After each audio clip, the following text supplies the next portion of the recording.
Hey there YouTube, Veganomix here. So I'm just right now transplanting the Moringa seedlings into bigger, small pots. So I'll show you what that looks like. So here are two that were in there. There were four, and I've moved two of them into these looking things. I'll show you how to do it real quick. So what I've done is I grabbed a Jumex or Jumex little juice carton. This is mango. The other one was guava, but cut it about the bottom third I'm using. I cut holes in the bottom of it, and this is perfect just for using for little seedlings while seedlings are there. So what I didn't do with the other two, and I'm kind of experimenting, is Moringa does not like watery soil, does not like a lot of moisture in its soil. So what I'm doing is I'm going to use a little bit of sand in this one. I didn't use them in the other ones. I just put them. I put potting soil in. So I will take some sandy soil, put it at the bottom, and use the rest. You put potting soil in the rest. So if you follow me over here, I'll just do this, put more potting soil in there, and what I'll do is just sort of mix it up, make a little mixture inside there. And what I can do is leave the last remaining one in here, but move it to the middle and fill it more. But what I'll do is I'll take, well, I need a little more right now. Fill this up a little bit more. Put a hole in the bottom. Take this. You want to be gentle, but these ones are pretty good. Right there you can see the bottom of the root system of the Moringa already. They're white roots, and there's nothing underneath that, so I didn't kill any of the roots. So what I'm going to do is just kind of transplant this in here, make sure it's upright, and just kind of fill around it a little bit. This is really moist soil, so Moringa doesn't like that, but because they're seedlings, I'm thinking they're okay to have a little more soil. I don't know what this is. It's like a piece of something. So I will not, this is already really moist soil, so I'm not going to water this afterwards. I'm just going to put this right along with its cousins over here. And then what I'll do is keep the last remaining one in here. I will just pour the rest of this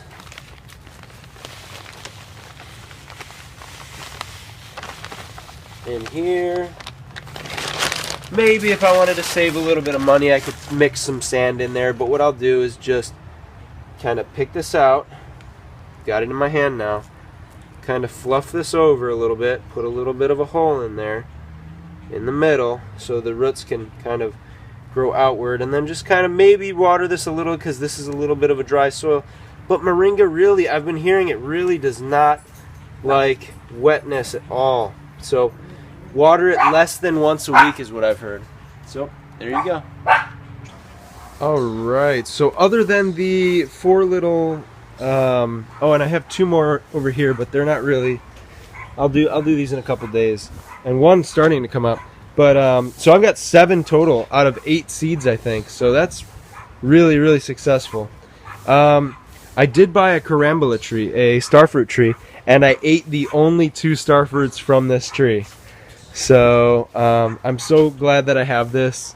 Carambola does not like high winds, so I'm going to keep it in between these 2 units here so that, you know, hopefully, or maybe this will be an alley, I don't know, for wind. But I'm just reading a little bit about it. This is the Arkin variety. So this is a more crunchy variety, which I really dig it. I love it. So I just checked to make sure that it's not root bound. It's not. I don't know if I can show you with one hand. Baby, can you come here? Okay, so we can see there aren't roots. It's not root bound, so I'm going to keep it in here before transplanting it. I'm going to keep it in here probably a week or 2. I really don't like when plants get root bound. I think to a certain degree they can sort of tolerate it, but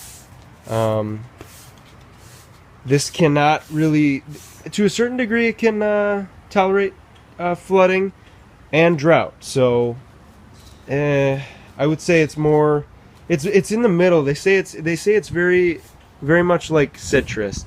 You don't want to overwater it, and you don't want to have it be in standing water, but you also don't want to not watering enough. So finding the balance is key. So you go the papaya, avocado, the bananas, chives.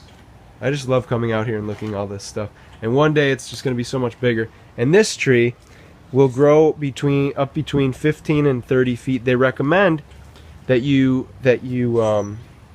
prune Starfruit so that it stays less than 15 feet. Obviously, you don't want to have to get on a ladder to be picking fruit.